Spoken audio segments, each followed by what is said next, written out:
Siempre he sentido una fascinación por lo desconocido. Esas cosas que en realidad forman parte de nuestras vidas, pero que por diferentes razones siguen siendo en gran medida un misterio para el ser humano. La vida en sí está llena de misterios y a la vez de personas con muchas preguntas. Pero a veces nos enfocamos tanto en lo que hay afuera que nos olvidamos que nosotros mismos somos un gran misterio. El cerebro y la mente humana tienen su lado oscuro y este ha sido uno de los enfoques principales de este canal. La oscuridad que parece dejarse ver tan naturalmente en algunas personas ha sido la protagonista en todas las historias que aquí les cuento. Son tantas las cosas que ocurren en el cerebro de un asesino que se requiere de grandes especialistas para entenderlos aunque sea un poquito. Las psicopatías están por supuesto estrechamente ligadas a estos casos y aunque no lo crean, ellas están mucho más presentes en nuestra sociedad de lo que creemos. Eso sí, no debemos asumir que un psicópata automáticamente es un asesino, porque la verdad es que muchas personas que sufren psicopatías logran llevar vidas normales sin hacer daño a nadie. Son personas con familias, trabajos y muchas de las características que describen a un ciudadano común. Pero algo que sí llama bastante la atención es que la población reclusa a nivel mundial es predominantemente masculina. Eso tampoco quiere decir que no haya mujeres asesinas, y mientras investigaba me di cuenta de algo muy interesante. Las mujeres al parecer matan menos que los hombres, pero lo peculiar es que cuando deciden hacerlo lo hacen a su manera. Toman decisiones de forma distinta y especialmente los motivos que las llevan a matar suelen ser muy diferentes a los de un hombre.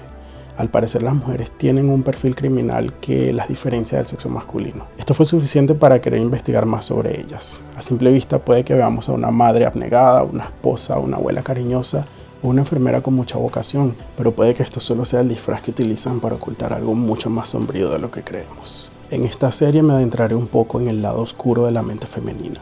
Para esto seleccioné algunos de los casos más famosos e interesantes de mujeres que por una u otra razón decidieron sellar su destino y convertirse en mujeres fatales.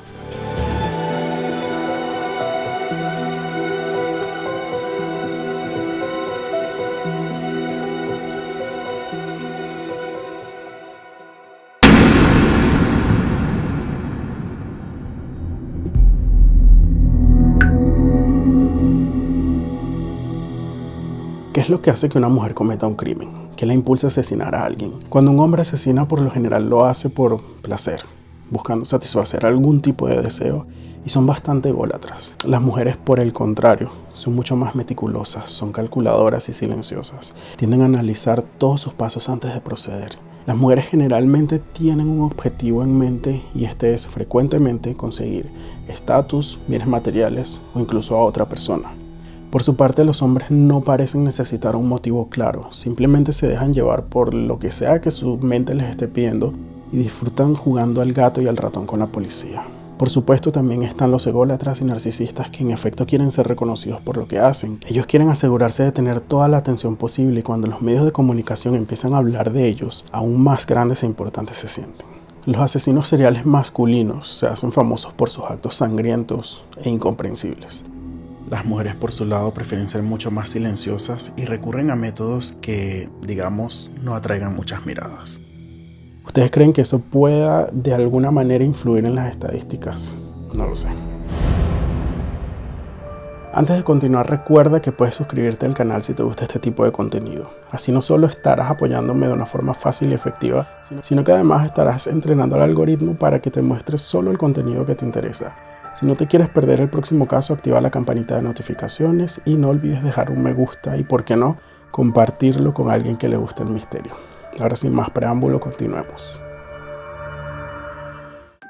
Cuando Jane Toppan terminó sus estudios como enfermera a los 26 años, fue considerada una colega trabajadora y amable a la que sus compañeras llamaban cariñosamente la alegre Jane, o Jolly Jane como sería en inglés. Jane era una enfermera ejemplar, mostraba gran empatía hacia sus pacientes y los trataba con tal dedicación que, quererla era simplemente inevitable. Por supuesto que eso le ganó el respeto de los médicos con los que trabajaba. Era una enfermera con una vocación innegable. Jane era en definitiva la enfermera perfecta y el personal médico del hospital de Cambridge tenía la dicha de tenerla con ellos.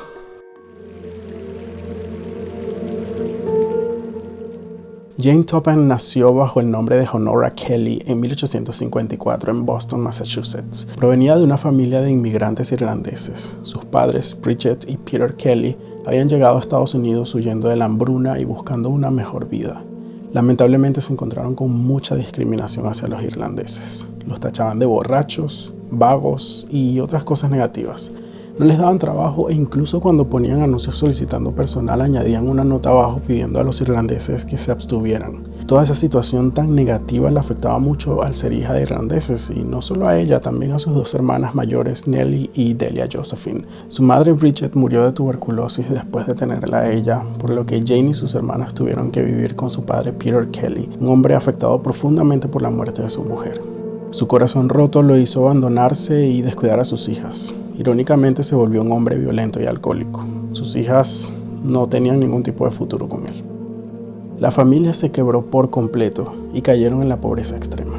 Dicen que las niñas eran vistas por las calles con muy mal aspecto, harapientas y llenas de moretones. Hasta que un día Peter decidió que no podía hacerse cargo de ellas y cuando Jane tenía 6 años la envió junto a su hermana Delia al asilo femenino de Boston, que inicialmente se hacía cargo de niñas con enfermedades mentales, pero luego pasó a ser un orfanato.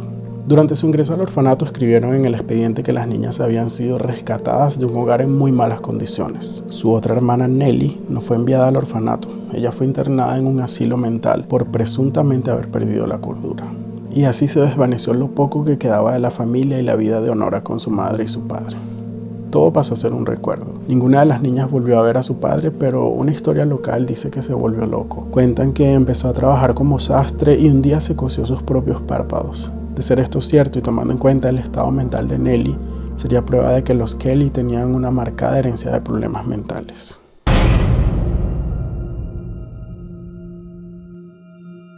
El asilo femenino de Boston preparaba a las niñas de forma integral. No solo las enseñaban a leer y escribir, también a cocinar, coser y básicamente a ser jovencitas educadas, pero sobre todo útiles. Se les enseñaba todo lo relacionado a los quehaceres del hogar para que contaran con los conocimientos propios de una joven de la época. Y cuando estaban listas, eran asignadas a hogares para que trabajaran como servidumbre. Un día llegó una señora de clase acomodada solicitando una jovencita para que cumpliera con dicho trabajo. La mujer se llamaba Ann Topham y por alguna razón decidió que Honora era la elegida. Pero había un detalle, ella era irlandesa. Qué vergüenza si era irlandesa. Bueno, lo cierto es que ella no quería que nadie supiera que Honora era irlandesa y decidió cambiarle el nombre. Su decisión fue ponerle su apellido y llamarla Jane Topham. Y así fue como Honora Kelly perdió su identidad súbitamente, que era prácticamente lo único que le quedaba. Ahora todos la conocerían como Jane Topham y ella tenía que aceptarlo sin peros.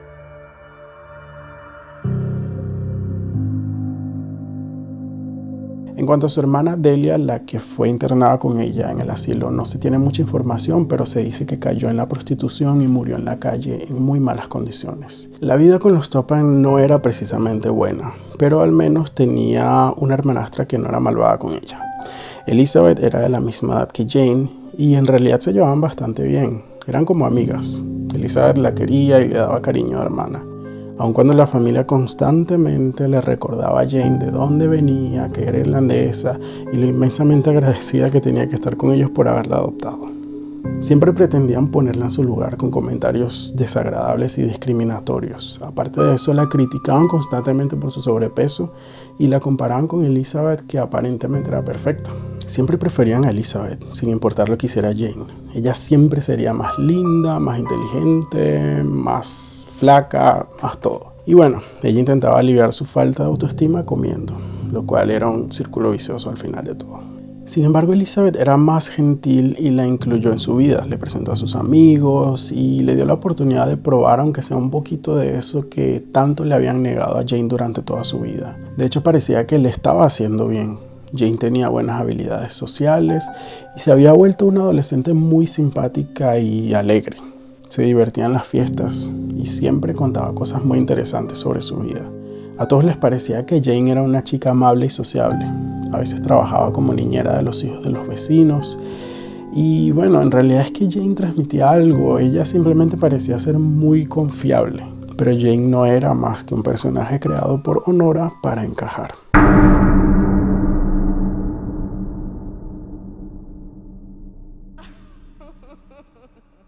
La verdad es que Jane era una mentirosa patológica y esa personalidad alegre y confiable era tan falsa como su nombre y las historias increíbles que les contaba a todos en las fiestas. Jane inventaba historias compulsivamente. Decía cosas como que su papá era un marinero y que su hermana se había casado con un príncipe. Ni loca mencionaría que era irlandesa, por supuesto, y mucho menos que su padre era un alcohólico que la había abandonado a su suerte. Jane era mentirosa y ese comportamiento lo llevó consigo al colegio, donde sus mentiras se volvieron cada vez menos inocentes y más hirientes. Le encantaba hacer comentarios negativos sobre sus compañeros, a sus espaldas.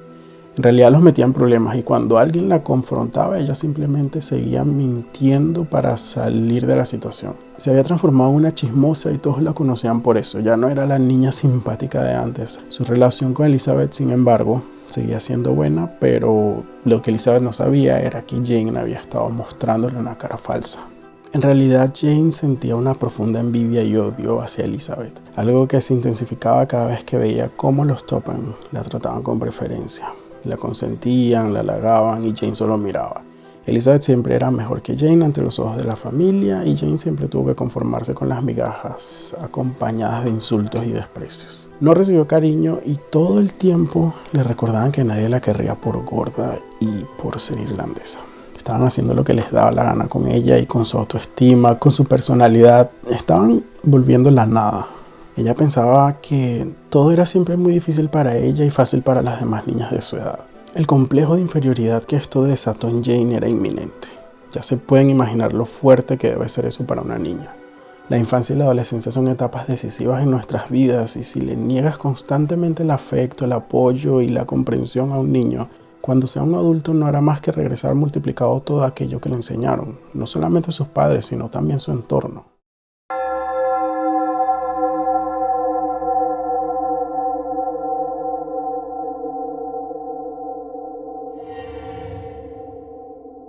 El tiempo pasó y sin embargo Jane conservó su fachada alegre y amistosa. Ocultaba su frustración detrás de un personaje que ella misma se había inventado. Si nadie la querría como Honora, al menos como Jane la tomarían en cuenta y la aceptarían probablemente. Pero siempre se topaba con algo que aumentaba su ira. Ya Jane y Elizabeth estaban en esa edad donde empiezan a interesarse más por los chicos, pero Jane no levantaba ni el polvo, mientras que Elizabeth llamaba la atención de varios. Entonces tenía citas y bueno, una vez más Elizabeth demostraba que era mejor que Jane y a Jane le hervía la sangre. Llegó la adultez y a los 18 años a Jane le fue permitido abandonar sus servicios en la casa donde había crecido. Además ya había terminado su etapa de estudios, así que en teoría ya podía independizarse. Le dieron algo de dinero y le dijeron que se podía ir. Pero Jane no sabía ni cómo procesar el hecho de que ahora estaría por su propia cuenta. ¿Qué se suponía que hiciera? No sabía dónde ir ni qué hacer con su vida. Aparte de todo, Elizabeth se casó con su novio, un hombre que era diácono de la iglesia y ahora vivían juntos en la casa. El solo hecho de pensar que ahora Elizabeth se quedaría felizmente en su casa perfecta, con su esposo perfecto, en su vida perfecta, y ella simplemente se tenía que ir y observar desde un rincón le causaba muchos sentimientos negativos. Jane la odiaba. A ella también le habría encantado casarse y tener una casa grande con muchos hijos, pero en el fondo sabía que eso estaba lejos de sucederle. Si una de las dos estaba destinada a quedarse sola, esa no sería Elizabeth. Pero eso sí, nunca había permitido que su hermana se diera cuenta de lo mucho que la despreciaba. Así que se limitó a recoger sus cosas para irse quién sabe a dónde.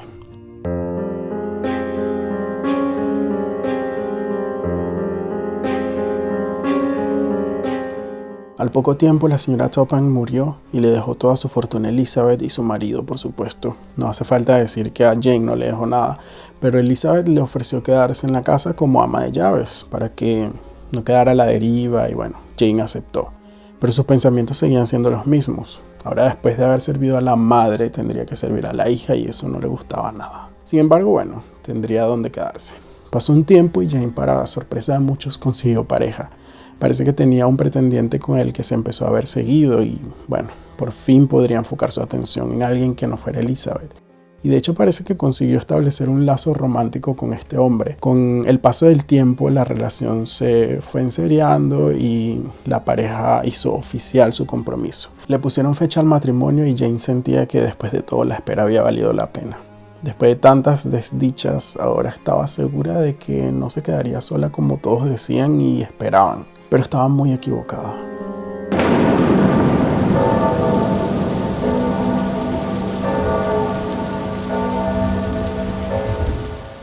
Llegó el día de la boda y su novio la dejó abandonada en el altar. Jane jamás volvió a saber de él, pero se dice que se casó con otra.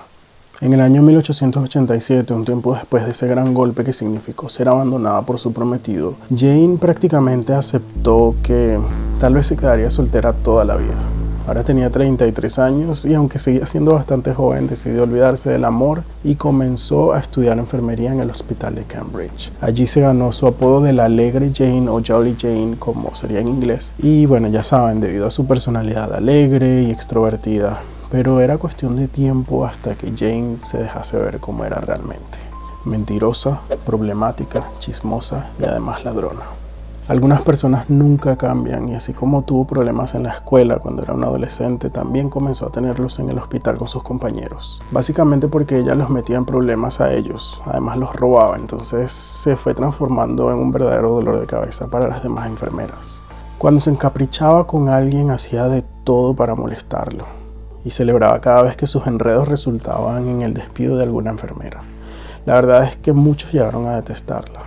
Pero su cara fue siempre otra frente a los médicos y a los pacientes especialmente. Ahí se mostraba siempre encantadora, amable y comprensiva.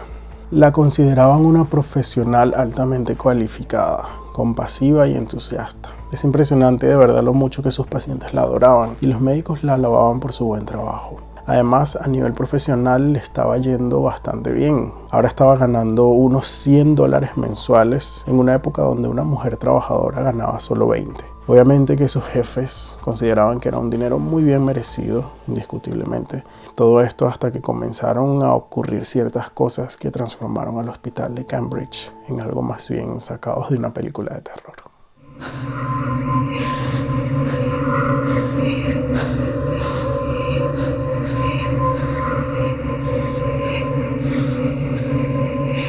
Todo empezó con el extraño interés de Jane por las autopsias. Y bueno, más que un interés, era una especie de obsesión la que ella tenía. Ninguna enfermera mostraba ese nivel de curiosidad por los cadáveres de la morgue. Y siempre que se encontraban en la sala de autopsias, ella disfrutaba mucho, siempre estaba ahí hasta el último segundo tomando notas, hacía preguntas, quería saber todo sobre los procedimientos.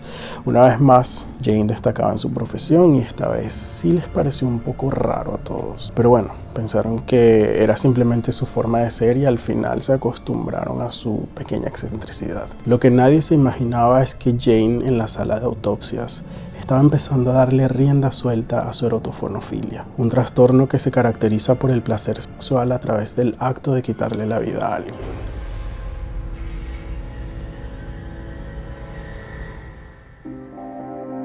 No se debe confundir con la necrofilia, donde la persona encuentra el placer con el cadáver independientemente de cómo haya muerto la víctima. En este caso, Jane sentía un fuerte deseo por las personas durante ese preciso momento en el que estaban perdiendo la vida. Recordemos que Jane tenía un grave complejo de inferioridad, entre otras cosas, y esto se había estado desarrollando durante todo su crecimiento, ya que toda su vida había sido víctima de un entorno muy hostil, lleno de desprecios y gente que desaprobaba hasta su forma de caminar. Jane nunca supo lo que era expresar libremente quién era ella. Hasta el nombre le cambiaron, nunca tuvo autonomía y estuvo por muchos años sometida a las decisiones de otros. Esto le generó una necesidad de poder que también tuvo que reprimir, pero ahora era una mujer libre y responsable de sus actos. Y bueno, esto significa que era hora de sacar todo eso que había estado dentro de ella por tanto tiempo. Pero lo haría de la forma más retorcida posible. Jane tenía fantasías con la muerte de desconocidos. Y qué mejor lugar que un hospital para conseguir a su primera víctima. Su vocación de enfermera la había llevado al lugar perfecto para lo que ella buscaba. En su mente, la víctima ideal era alguien que no se quejara de nada, alguien que nunca le dijera cosas malas, alguien que no la hiciera sentir mal por su sobrepeso ni la insultara por su procedencia, alguien que ella pudiese manejar a su antojo y tomarla de la mano hacia su propia muerte. Una muerte que por supuesto sería provocada por ella. Nadie iba a participar voluntariamente en su fantasía, pero Jane sabía exactamente lo que debía hacer para que esto sucediera y estaba ansiosa por quedarse a solas con sus pacientes.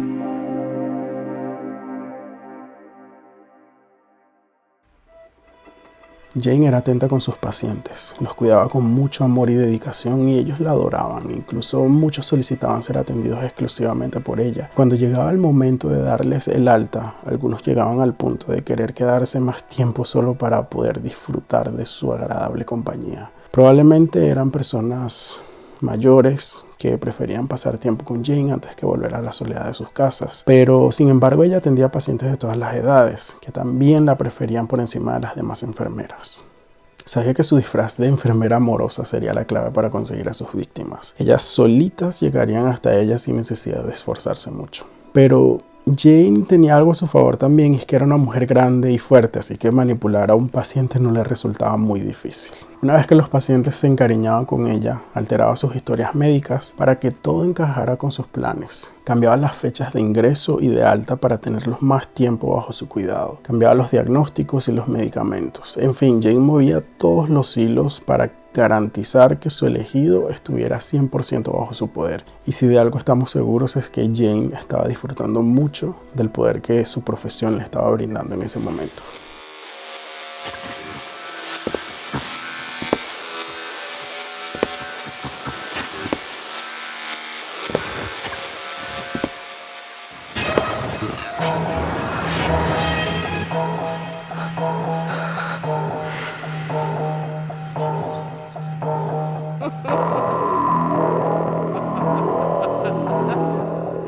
Una vez se encontraba a solas con los pacientes, elegía sus favoritos y comenzaba el juego.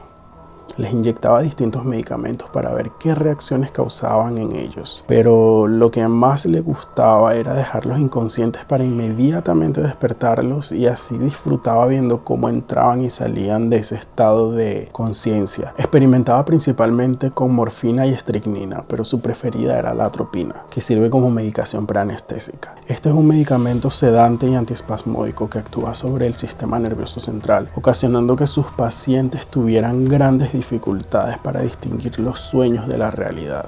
Sus vidas dependían completamente de ella. Jane sabía que solo llenar un poquito más la jeringa era suficiente para matarlos, y eso la excitaba bastante. Después de inyectarles toda clase de medicamentos y jugar un poco con ellos, por supuesto, llegaba el momento en el que finalmente les ponía la dosis mortal, y era ahí cuando alcanzaba el pico más alto de excitación. Y lo que hacía era que se metía a sus camas y se acurrucaba con ellos casi con el mismo cariño que los recibía cuando llegaban al hospital. Luego comenzaba a acariciarlos, besarlos y abrazarlos. Les susurraba cosas al oído y simplemente se quedaba ahí con ellos sintiendo cómo morían.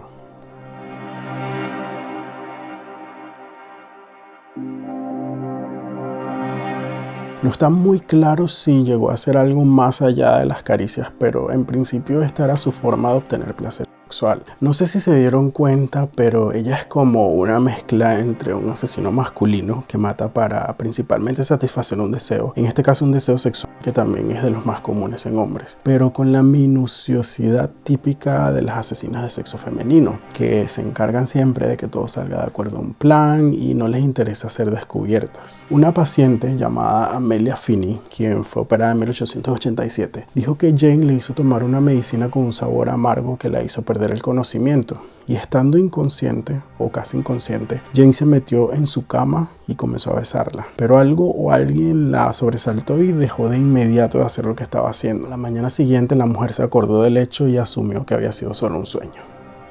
Fue así como Jane logró pasar 4 años asesinando pacientes en el hospital sin que nadie se diera cuenta de nada. Y la razón por la que nadie sospechaba era porque ella hacía parecer que los pacientes morían de causas naturales. Al final, muchos ya eran viejos, además ella alteraba sus historiales médicos lo suficiente para que encajaran con la forma en la que ella los mataba. Sin mencionar que durante esos años, los 1800, la tasa de mortalidad por muchas enfermedades era lo suficientemente alta. Era normal que muchos pacientes no sobrevivieran a un par de noches en el hospital, así que ningún médico investigaba realmente sobre las causas de muerte a profundidad. Simplemente confiaban en que el personal hacía su trabajo y que lo hacía lo mejor que podía.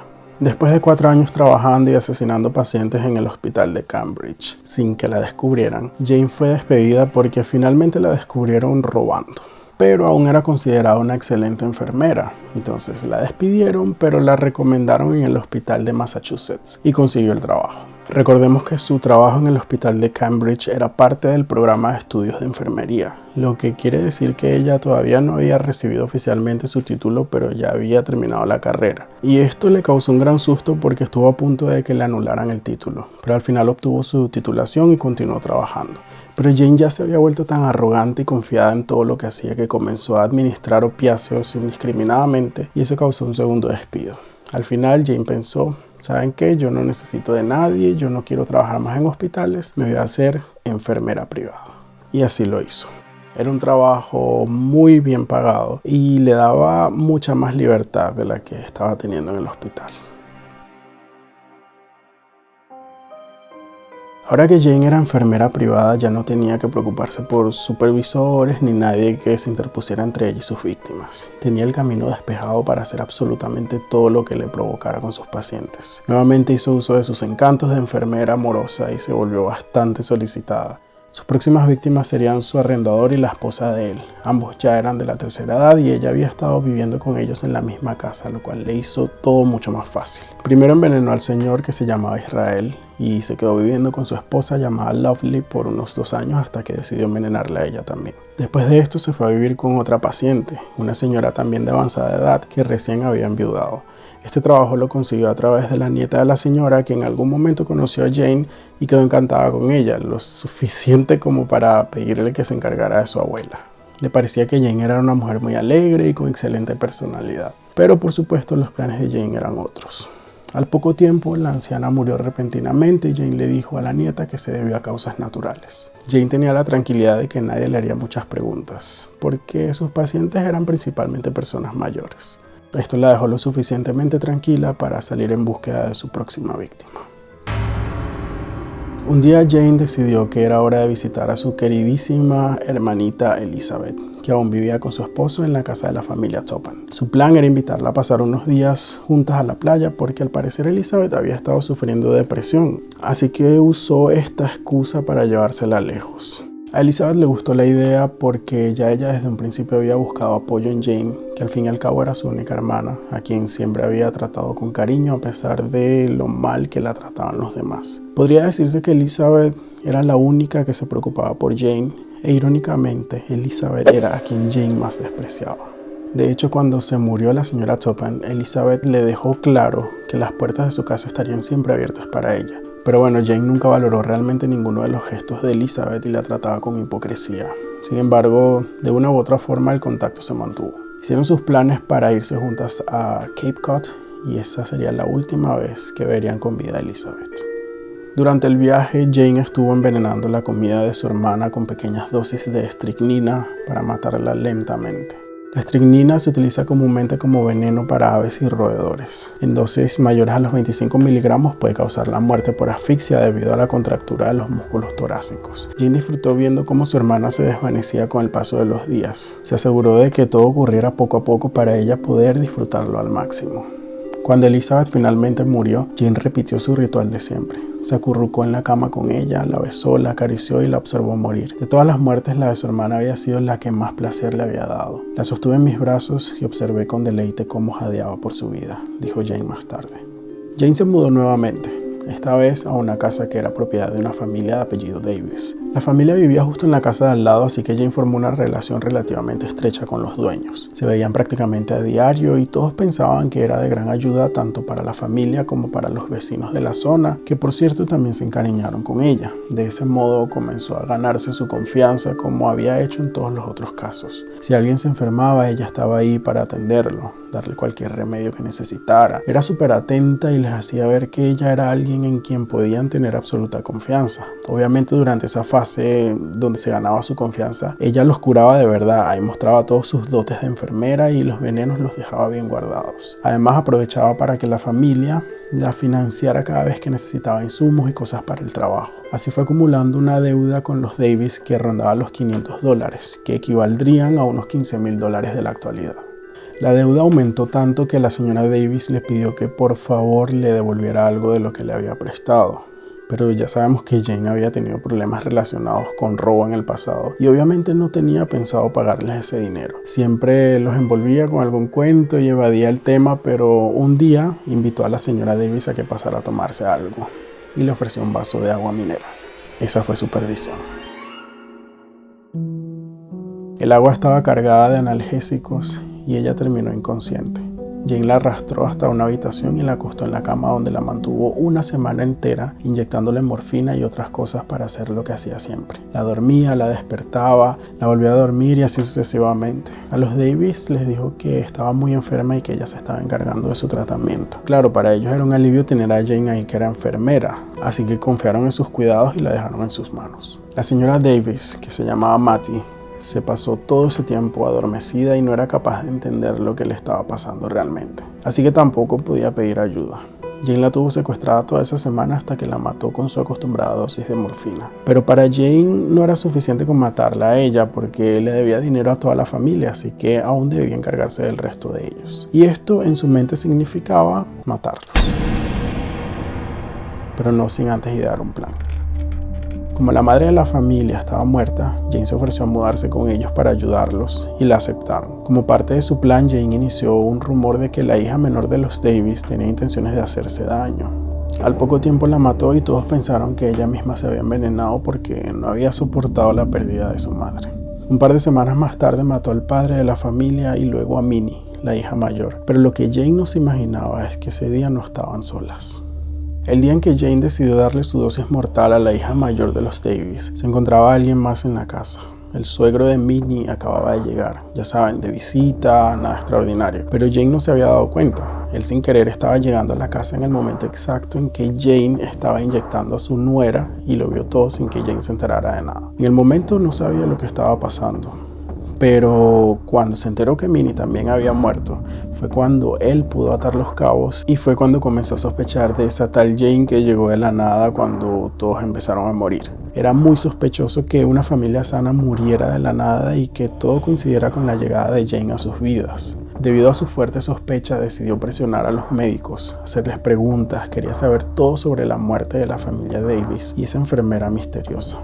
Insistió en que investigaran a Jane y que exhumaran el cuerpo de Minnie para estudiar las causas de su muerte. A todas estas, Jane no tenía ni idea de que había un testigo suelto por ahí. Jane, ahora tranquila porque ya no le debía dinero a nadie, decidió volver a la casa de Elizabeth con un único objetivo en mente, que era robarle a su esposo y su vida. No sé qué quería Jane, pero tenía una obsesión con Elizabeth y una necesidad de suplantarla. Como sabemos, Jane creció retorciéndose de la envidia cada vez que volteaba a ver a Elizabeth, y ahora que ya la había matado, pensó que finalmente iba a poder tener esa vida que hasta entonces había estado observando desde un rincón. Sabía que necesitaba un plan para poder apoderarse de Oramel, el esposo de Elizabeth, y de la casa, pero habían dos obstáculos. A los 3 días de mudarse con ellos, mató al ama de llaves. Su nombre era Edna y tenía 77 años. Utilizó esto como excusa para empezar a trabajar ella misma como ama de llaves y empezar a mostrarle a Oramel sus habilidades domésticas y, por supuesto, sus capacidades como enfermera. Pero todo esto lo hacía de una forma muy particular, siempre se le insinuaba.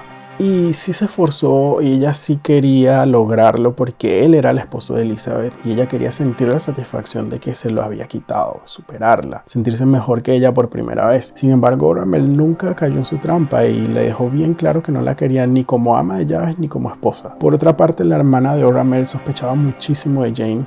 A ella no le terminaba de cuadrar la muerte repentina de Edna y se lo hacía saber a su hermano, que de por sí tampoco quería a Jane en la casa, pero como era de la familia no encontró razón para no dejarla mudarse con ellos. Después de todo, ella había crecido en esa casa y Elizabeth la quería. Estaba pasando el tiempo y Jane seguía sin conquistar a Oramel. Lejos de eso, parecía que él la rechazaba hasta con el pensamiento, pero Jane no iba a aceptar un no como respuesta.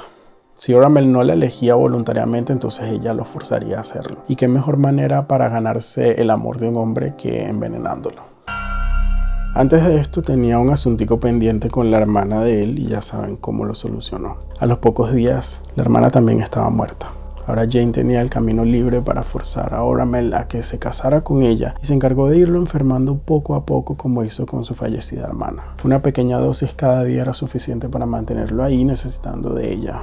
Pero nada de esto era suficiente. Él no quería nada con ella, de hecho simplemente la quería lejos, estaba harto. así que la echó de la casa. Aparte de todo, él se estaba dando cuenta de que ella como que le estaba haciendo algo porque él se estaba enfermando demasiado, así que también lo tomó como una forma de precaución. Su misión de suplantar a Elizabeth era un desastre. Nada estaba saliendo como Jane esperaba. Estaba desesperada y furiosa. Incluso muerta, Elizabeth seguía siendo mejor que Jane, y eso era lo peor que le podía pasar. Fue ahí cuando intentó quitarse la vida con una sobredosis de morfina, aunque probablemente haya sido todo un teatro planificado por ella para llamar la atención de Oramel, porque es evidente que sabía muy bien cuánto debía inyectarse si su objetivo era acabar con su vida, pero casualmente solo quedó inconsciente. Ahora habían dos testigos claves en la investigación de Jane. Uno era el suegro de Minnie, la hija mayor de los Davis, quien la vio inyectándola poco antes de que muriera, y de quien Jane no tenía conocimiento por suerte, sino probablemente lo hubiese ido a buscar. Y el segundo era Oramel, que presenció la muerte de todos en la casa, incluyendo a su hermana, quien ya le había hecho saber que Jane no le daba buena espina. Él sabía que si la dejaba en la casa, él sería el siguiente, y se dirigió a la policía para contarles todo lo que había estado pasando. Esto levantó aún más sospechas, porque ya la policía tenía las declaraciones del suegro de Minnie que encajaban con la historia de Oramel. Sin embargo, no tenían pruebas suficientes de que Jane estaba envenenando a sus víctimas, pero la pudieron llevar a la corte, donde Jane se presentó intentando convencer al jurado de que ella era solo una enfermera humilde intentando ayudar a su prójimo. Y hubo gente que le creyó, hubo mucha gente que la defendió y cayó en su jueguito de Jolly Jane, que tanto le había dado resultados. Lo que Jane no se esperaba era que el suegro de Minnie, quien había presionado a las autoridades para que exhumaran el cuerpo, entraría en escena tan sorpresivamente. Esto fue un golpe bajo para ella. ¿Cómo es posible que alguien la hubiese visto y ella nunca se hubiese enterado? Gracias a él y a un detective llegaron los resultados de la exhumación, donde las autoridades confirmaron que Minnie había muerto por envenenamiento con morfina y atropina. Jane Toppan fue arrestada el 29 de octubre de 1901 y luego fue formalmente a juicio por asesinato en el verano de 1902. En un principio se rehusaba a confesar sus crímenes, pero finalmente admitió haber asesinado a 31 personas, que eran de las que ella se acordaba. Sin embargo, los cálculos sugieren que fueron más de 100 las víctimas de Jolly Jane. Cuando le preguntaron el por qué, aseguró que empezó a matar porque su prometido la dejó abandonada cuando era joven y se enamoró de otra persona. Si hubiera sido una mujer casada, probablemente no habría matado a todas esas personas, dijo también. Habría tenido a mi marido, a mis hijos y a mi casa para ocupar mi mente.